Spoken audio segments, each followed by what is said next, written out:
What is going on, chill investors? How you guys doing? I want to go over because a lot of you have questions about our new portfolio inside of Robinhood, the income ETF portfolio.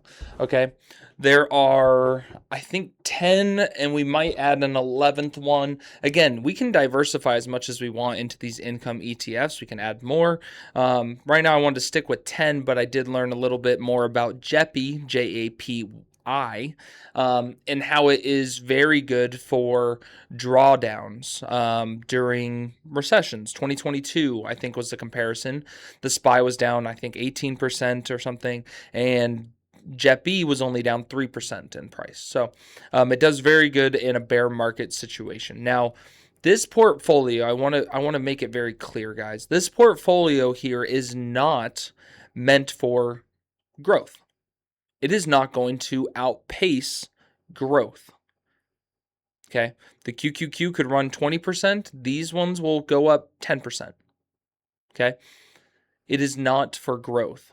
It is meant to have an income stream over the long term, be able to pay for your life without having to pull from capital, from having to worry about covering your car payment, right? Whatever it may be, our goal is to grow this portfolio. Now, what am I using to grow this portfolio? What money am I putting in here?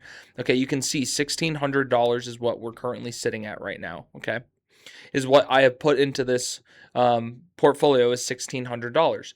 What am I doing? I am taking whatever my month ends at in premium, okay?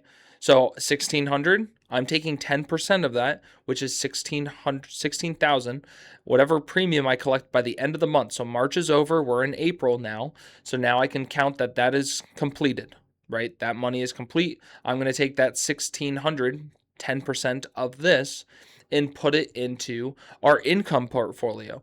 So all I'm doing is taking 10% of the premium we collect every month and putting it into this portfolio and distributing it through here. Now, how am I choosing how to distribute that? Well, I guess off of how charts look, how I feel. I'm really going to lean more into the QQQs. I have three QQQs, so JEPQ, QQQI, and GPIQ, which this one I would do during the bigger drawdowns over the QQQ. These ones would just be traditional QQQ consistently going into it. Okay, and I'll go over each one, but ultimately your goal, I believe, is to buy these income ETFs just based on research. That's why I say I believe. Through my research, I have found that you want to buy them below their inception price. So, for example, QQQI, okay, max, let's just see. So it came out at $50. I think all of them pretty much came out at $50. So your goal is to buy it for $50 or less during these dipping opportunities to maximize your potential. So whatever this is, as long as it is below that, you should contribute to it, is how I understand contributing to these income ETFs. Okay. So as of right now for April, we are set to get roughly $21,000 in premium. So what I'm going to do is out of that 21,000, right? I'm going to take $2,100 when the month is over, $2,100, and I'm going to go ahead and contribute 2,100 into here. Okay. And the goal is for it to compound over time to cover bills. And I will show you what I mean by that. Okay. Dividend calculator, I think it should pop up. Okay. So for the most part, I have all of them in here. Some of them aren't on this like dividend.watch thing. So, but the dividend shouldn't change too drastically. Okay.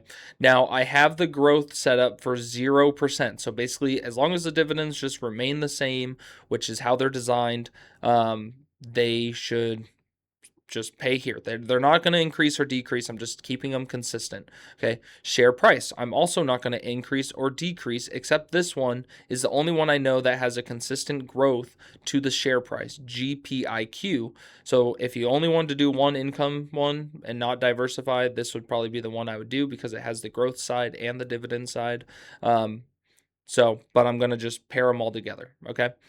Now, I have a goal for myself, a minimum of probably $1,000 a month for me, starting at one share, basically starting at zero, right? I did one share of each so that way I could see them all and just buy as I pleased. Price growth 0%. Okay, I'm even doing if you're doing it in a tax account or taxable account, or non-tax account, up to you. I'm doing it in a tax account, so I'm going to put 20% tax. Okay, and let's see, I have the drip turned on, so $1,000 a month contributing. Okay, and I'll show you other options. 20% tax we'll put, and 25% length. Turned on dripping, meaning the dividends, when they pay out, they just go right back into the same ETF, so it buys more consistently. Okay, and let's calculate what that looks like in the long term. Okay, it says it's done. Okay, there it goes.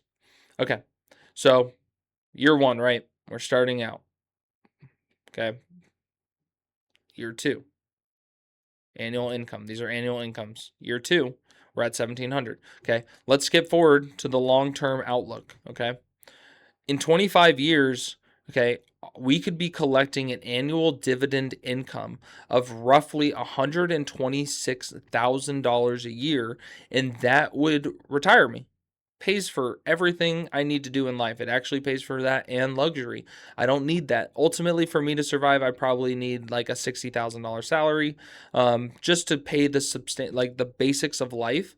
I think a $60,000 salary should pay for the basics of life, for me. So again, see where yours fits and everything like that. And again, this is just based off of collecting the premium, guys. I'm not investing in this as a huge portion of my portfolio. This is roughly going to be, I think, 5% of my portfolio, as far as like contributing to it and growth, right? If I'm collecting premium and I'm taking only 10% of that premium, that's not going to be a huge portion of my portfolio. This is just generating monthly income. So let's just say, for whatever reason, right, times get bad, bear market comes into play, I can rely on getting some annual income from these, and I don't have to worry about generating it on my own if I was stuck in a position and I just need to hold through some market, right? If I just 2022 happened, right? And we're not setting a whole lot of covered calls because the market just keeps going down. So I'm going to go ahead and have this as a portion so I can make sure I'm getting money, whether or not I'm using that money to actually buy other stocks or using that money to pay my bills. Well, that's going to come down to the year and how things are going for you financially, personally.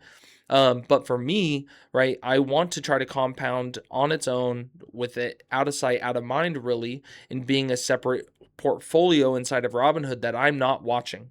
Okay, every month it's buying some, right? And I'm not really looking at it, seeing how things are going. I'm just gonna let it do its thing, buy it every month, right? Based on how we do premium wise. If I make $0 in premium for a month, guess what? I'm not contributing to this. It's just gonna drip the dividends for that month. But my goal is to contribute 10% of whatever premium I collect. That way we can go ahead and look to retire at a later date, preferably sooner than later. So if I only need to get to 60, that'd be 2044, roughly 18 years. Okay. That's what I'm basically looking for. 18 years. That puts me close to 50. Okay. So I'd be looking to making enough for that at that time frame. If you wanted to increase this, you can. I think I can increase this for myself and generate enough. Probably get to 2,000 would be really my goal. But 1,000 is a good start to see how we do. But if I can do the 2,000, obviously it'll speed the time frame up, hopefully about double. Um,